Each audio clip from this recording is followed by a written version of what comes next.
कांग्रेस के राज्यसभा सांसद धीरज साहू के ठिकानों से 300 करोड़ रुपए बरामद होने के बाद सियासी घमासान शुरू हो गया।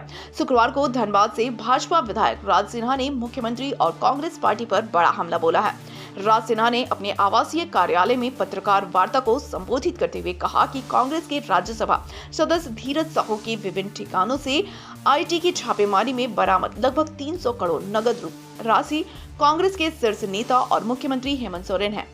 उन्होंने कहा कि इसके तार छत्तीसगढ़ राज्य से जुड़े हैं। ये पैसा गरीबों की गढ़ी कमाई का शराब घोटाले का है, जिसके संकलनकर्ता भी झारखंड का ही है।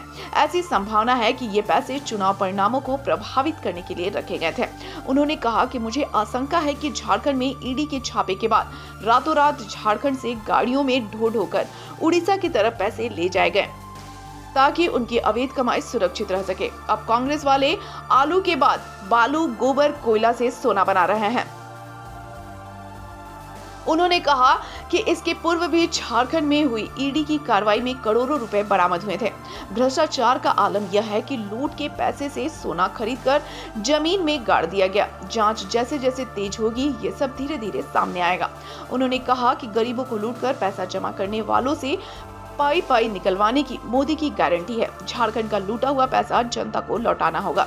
उन्होंने कहा कि सांसद धीरज साहू मुख्यमंत्री पर अविलंब एफआईआर दर्ज कर उन्हें गिरफ्तार किया जाए और उनसे कड़ाई से पूछताछ हो। साथ ही उन्होंने कहा कि भाजपा धीरज साहू की गिरफ्तारी की मांग समेत झारखंड में व्याप्त भ्रष्टाचार के खिलाफ 11 दिसंबर को रणधीर वर्मा चौक पर धरना प्रदर्शन करेगी।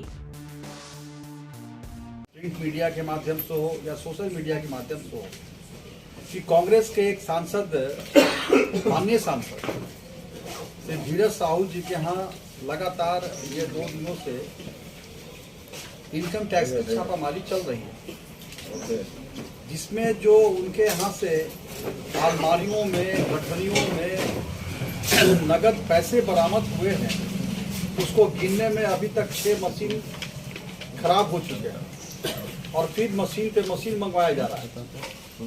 जो सूचना मिल रही है कि 320 करोड़ के लगभग काउंट हो चुके हैं और जिस प्रकार से अलमारियों में ठूस कर जो नगद रुपए 500 के, 200 के, 100 के जो भरे हुए हैं, ये एक अनुमान लगा रहे हैं लोग कि 500 करोड़ से ऊपर वो राशि जाने की संभावना है।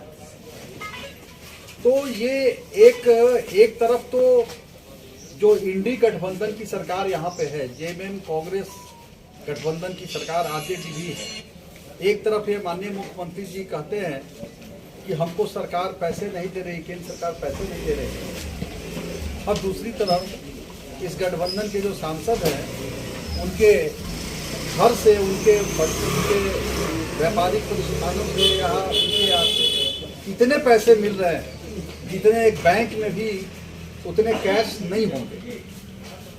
तो इस बात का यह प्रमाण है कि भ्रष्टाचार में भारतीय जनता पार्टी, जो अक्सर हमारे प्रदेश अध्यक्ष बाबूलाल मरांडी जी की बातों की ओर इशारा कर रहे हैं कि लगातार ये भ्रष्टाचार के द्वारा पैसे इकट्ठा कर रहे हैं। और दूसरी तरफ हमारे प्रधानमंत्री जी का यह आह्वान है कि हम भारत को भ्रष्टाचार मुक्त बनाएंगे, हम भारत को स्वावलंबी बनाएंगे, हम भारत को आत्मनिर्भर बनाएंगे।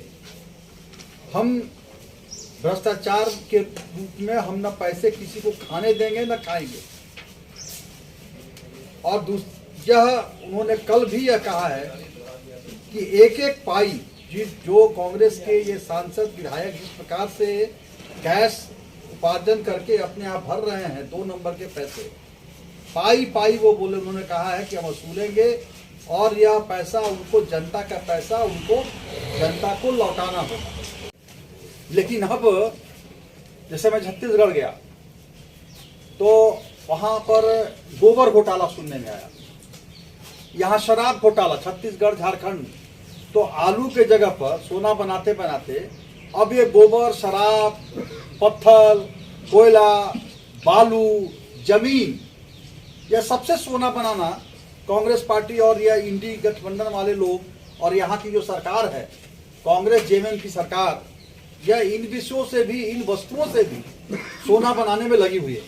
या यहाँ के जो नेता हैं वो अब अपने केंद्रीय नेतृत्व से बिल्कुल मुकाबला कर रहे हैं कि भ्रष्टाचार में कौन आगे है। कर्मी के सारे हद को कांग्रेस पार कर चुकी है, या उन्हें शर्म आनी चाहिए, लेकिन इस शर्म के जगह पे और उल्टे एजेंसी पर, जांच एजेंसी पर आरोप लगा रही है। जांच एजेंसी अगर जाती, उनके यहाँ नहीं कुछ मिलता तब वो कहते, लेकिन अब बैंक से में जो ये जेएमएम और कांग्रेस पार्टी, जो हेमंत सोरेन या कांग्रेस पार्टी जो पैसा जमा कर रहे हैं, हमने तो पहले ही कहा कि इसीलिए कर रहे हैं कि चुनाव में इसका इस्तेमाल कर। झारखंड से एमपी है और हमारा यही कहना है कि कांग्रेस पार्टी झारखंड ये जो है वो भ्रष्टाचार में आकंठ डूबी हुई है। यह लोहरदगा उनका सेंटर है और वो झारखंड के हैं, तो आकंठ डूबी हुई है। क्योंकि कांग्रेस पार्टी की सरकार है, सरकार कांग्रेस पार्टी की है, तो बिना सरकार के मदद के थोड़ी ना भ्रष्टाचार होता है। मतलब सीएम पर भी एफआईआर होना चाहिए इस मामले में। भाई जांच हो रही है, एफआईआर ईडी तो बुला रहा है उनको, ईडी बुला रही है, वो जा नहीं रहे, तो सुप्रीम कोर्ट हाई कोर्ट भाग रहे हैं, उनको जाना चाहिए ना, फेस करना चाहिए। इस मामले में होना चाहिए कि नहीं एफआईआर? क्या भाजपा की मांग है? तो मांग कर रहे हैं कि सघन जांच हो, उन पे एफआईआर हो, तो मांग कर रहे हैं भाई।